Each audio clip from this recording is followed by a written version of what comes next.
इसमें क्या है? खोलो खोलो।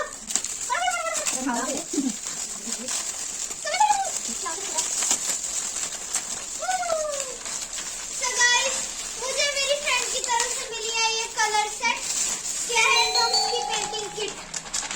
Thank you so much. Welcome welcome.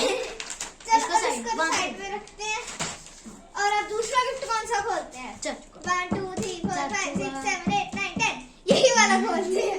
अब इसको प्यार से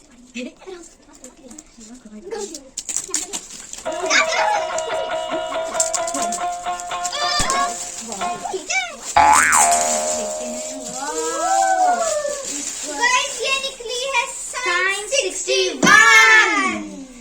इसको बहुत काम आएगा। मेरे चाचू ने, थैंक यू सो मच चाचू जी। सो गाइस हम खोलने वाले हैं मम्मा का गिफ्ट। सो गाइस देखते हैं मम्मा के गिफ्ट में क्या निकलेगा। चलो सबसे पहले हम इस फ्लावर को आराम से फाड़ेंगे। फाड़ दिया। अब इसको प्यार से आराम से यहाँ से।